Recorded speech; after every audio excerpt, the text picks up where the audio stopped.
हम सभी लोग टीचर्स डे के शुभ मुहूर्त पर एकत्रित हुए हैं। खास करके मानते हैं बच्चे तो छोटे हैं, लेकिन 6 से ऊपर के सभी बच्चे समझदार हैं, समझ सकते हैं कि जो टीचर बोल रहा है वो क्या बोल रहा है।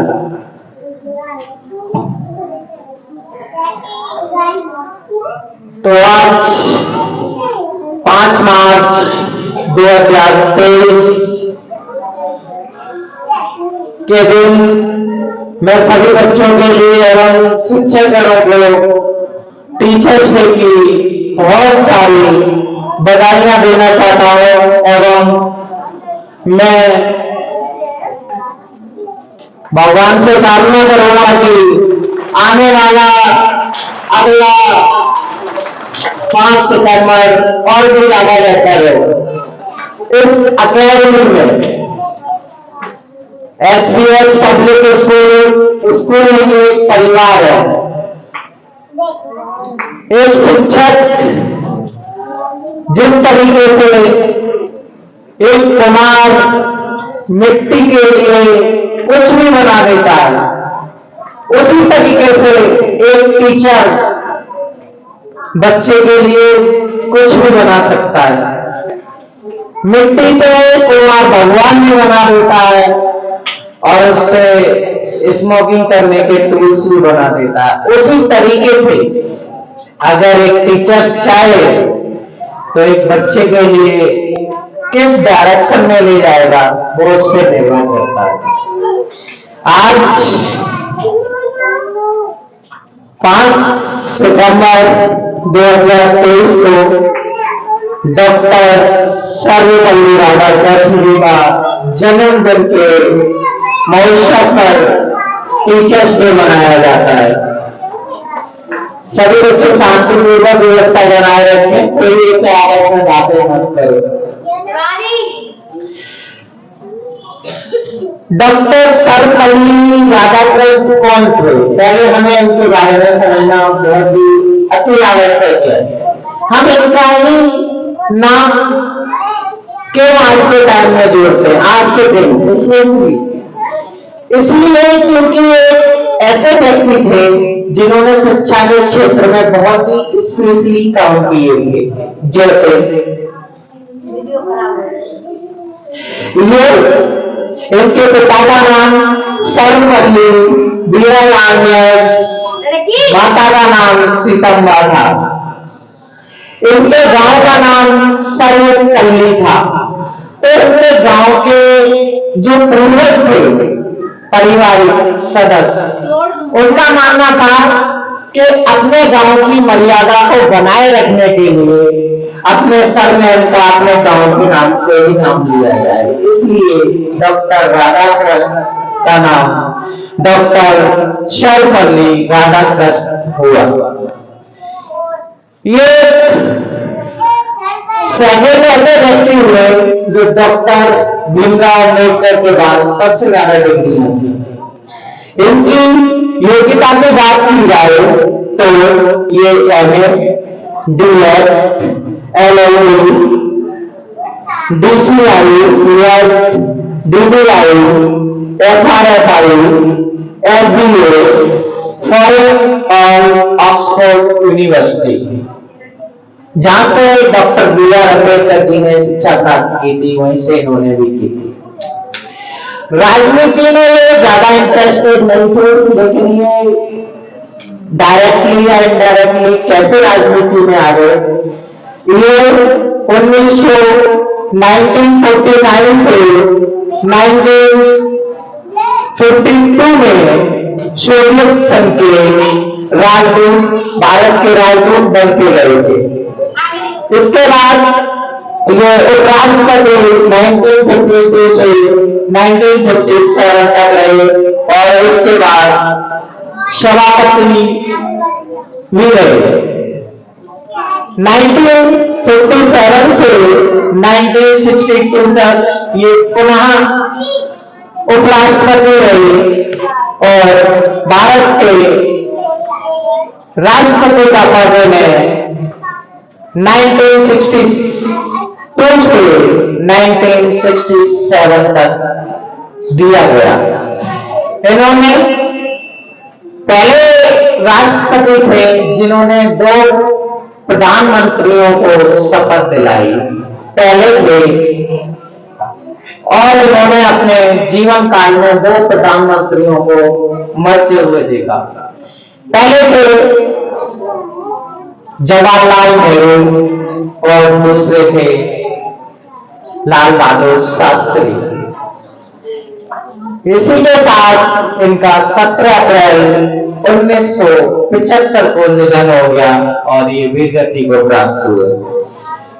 तो जब ये ऑक्सफोर्ड यूनिवर्सिटी में थी कार्यरत, उस समय ये BHU के वाइस चांसलर बनाए गए, वहां से जॉब छोड़ के ये चले गए।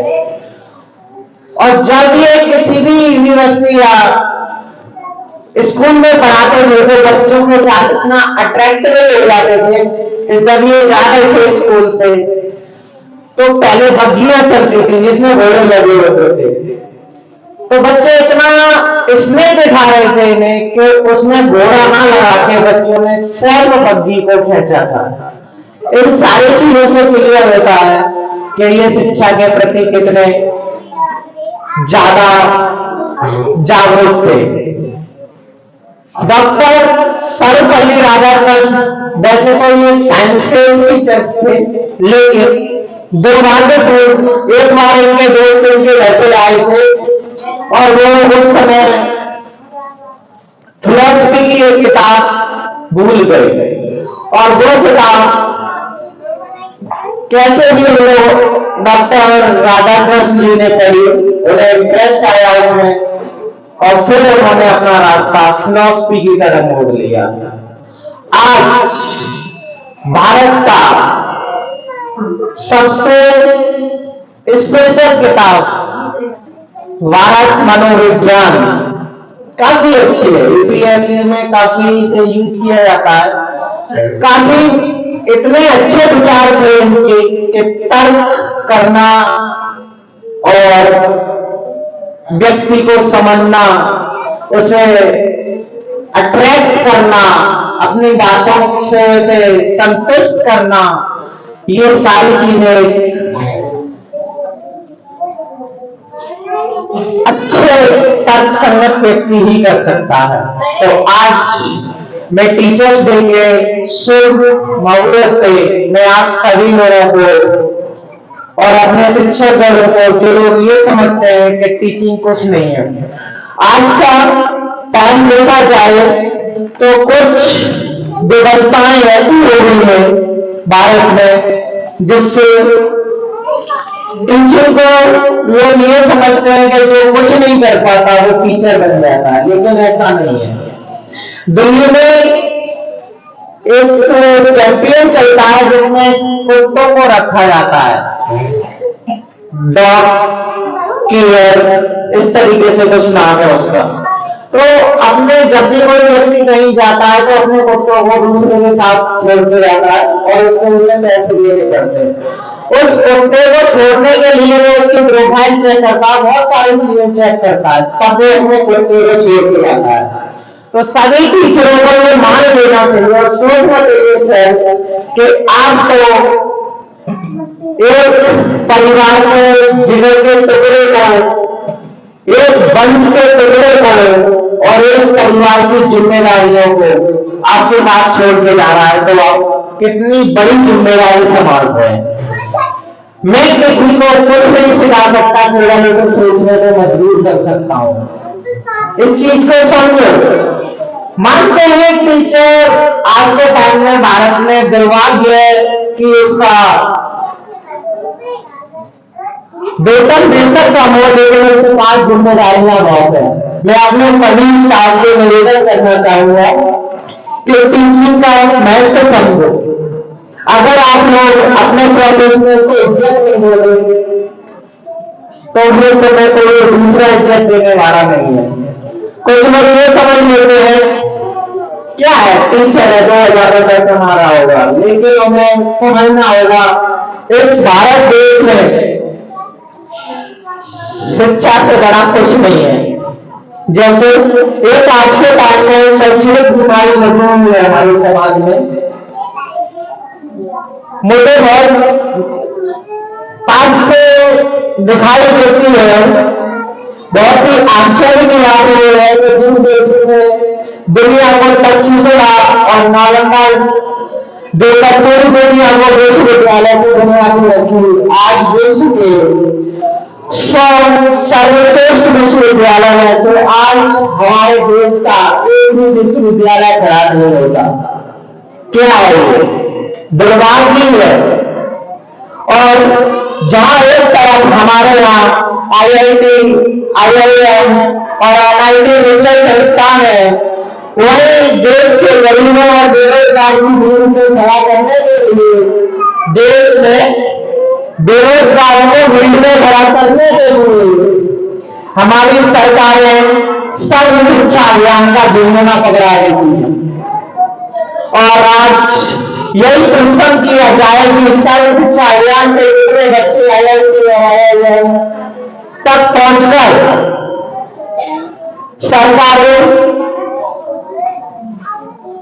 कर्मचारी कितने बने, और जो सर्व शिक्षा अभियान के बच्चे थे वो कितने IIT तक पहुंचे। ये सवाल हम सरकारी किसी अधिकार से पूछ लेते हैं तो वो चुप्पी साध जाते हैं। यह शैक्षणिक बीमारी का कारण केवल एक है, इस देश में शिक्षा प्रणाली केवल 2 लोगों के लिए रहती है, पहला जो विद्वान है, दूसरा जो धनवान है। आप लोग सोचो, ऐसा क्या जरूरत पड़ गई कि यहाँ पे स्कूल खोलने की आवश्यकता पड़ी? सभी बच्चे समझ सकते हैं इस बात को। मैं इस हिसाब से स्टेशनरी स्कीम पे बताना चाहता हूँ, क्योंकि स्टार्ट इस स्कूल की नींव है। कभी भी स्कूल मैनेजमेंट नहीं चलाता, स्कूल को स्टाफ चलाता है। तो क्यों जरूरत पड़ रही है SBS की? क्योंकि जिसे हम वोट देते हैं उसने कभी भी व्यवस्थाओं को बनाने की कोशिश नहीं की। अगर वो सरकारी स्कूल में अच्छी शिक्षा कार्य करते तो ऐसा कार्य नहीं करना पड़ता। शिक्षा कभी भी व्यापार नहीं हो सकता। अगर कोई व्यक्ति शिक्षा में व्यापार करना चाहता है तो उसे शिक्षा कार्य में नहीं करना चाहिए, क्योंकि शिक्षा अगर व्यापार ही करना है, पैसे ही कमा रहे हैं तो बहुत सारे एरिया है वहां से कमा सकते हो।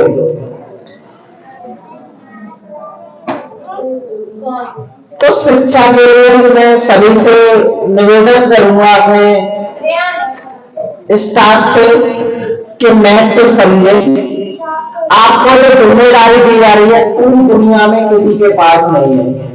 इस देश में, इस दुनिया में, और क्यों उसने हासिल किया?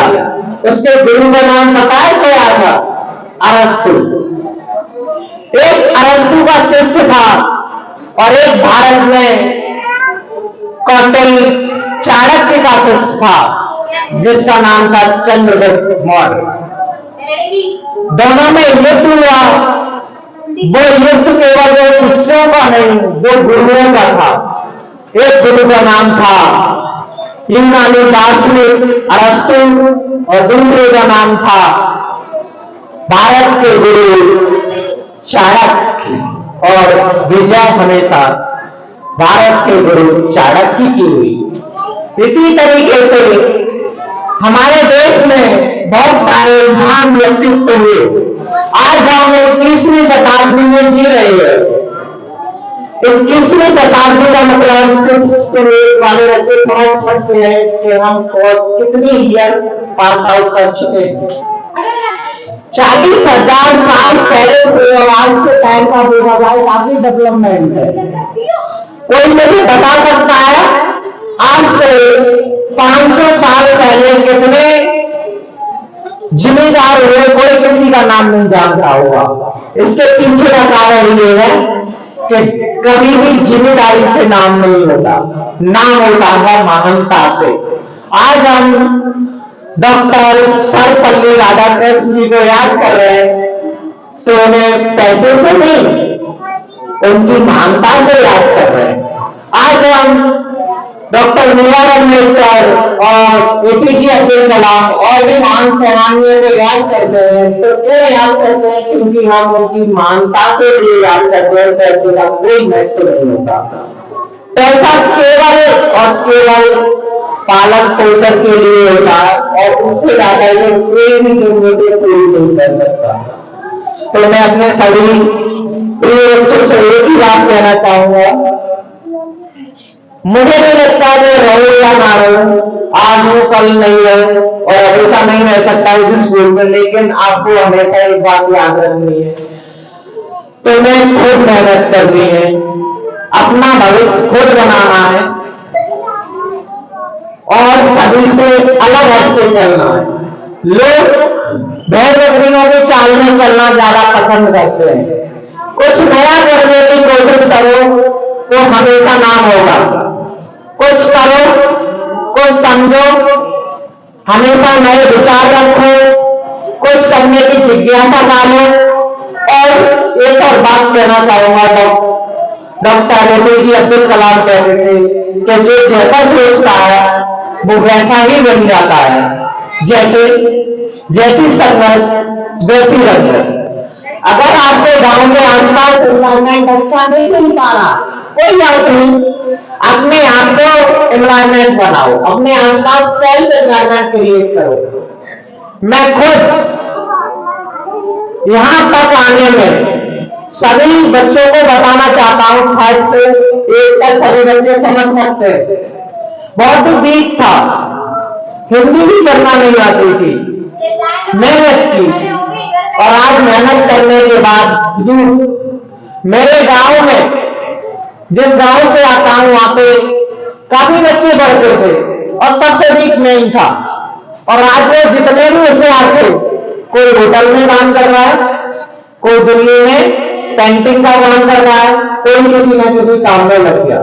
और आज ये मेरा ओवर कॉन्फिडेंस नहीं है, केवल मैं ये बताना चाहता हूं, आज मेरे पास अपने गांव में सबसे ज्यादा सर्वश्रेष्ठ डिग्रियां है केवल मेहनत के ऊपर, और वो भी अच्छी खासी कॉलेजों से। आप लोग मेहनत करोगे तो कुछ भी कर सकते हो, ऐसा नहीं है तुम नहीं कर सकते। डॉक्टर APJ अब्दुल कलाम किसी खानदानी जिम्मेदार घर से नहीं आते थे, वो आपसे भी ज्यादा गरीब घर से आते थे। उनके घर पे पढ़ने के लिए लाइट की व्यवस्था नहीं थी, वहां पढ़ते थे, रोडों पर लाइट लगी होती है, उससे पढ़ते थे। और आज उनका नाम बहुत ही गर्व के साथ लिया जाता है। डॉक्टर BR अम्बेडकर, वो भी एक बहुत गरीब परिवार से आते थे। उनकी जो बीवी थी रामाबाई, उनके जो भाई थे, वो अपने घर के बर्तन तक भेजते थे पीने के लिए, और ऐसे घर में रहकर उन्होंने ऑक्सफोर्ड यूनिवर्सिटी में पढ़ाई की। कौन है ये सभी लोग? महान सुभाष चंद्र बोस। नेताजी सुभाष चंद्र बोस जिस घर से आते थे, उस घर में 8-10 साल रहने करते थे उनके, और उन्होंने 6 मंथ में एक DM की परीक्षा, जो आज के टाइम में लोग 5-5 साल तैयारी करते हैं, कंप्लीट नहीं कर पाते, और 6 मंथ में कंप्लीट की, लेकिन वो DM नहीं बने। उन्होंने सोचा अगर मैं DM बन जाता तो मैं अंग्रेजों का गुलाम रहूंगा, मुझे कार्य क्या करना है? महानता का। और आज सभी लोगों ने सम्मान से नेताजी सुभाष चंद्र बोस कहते हैं। इसी तरीके से भगत सिंह, सभी बच्चे व्यवस्था बनाए रखे, आपस में बातें मत करो।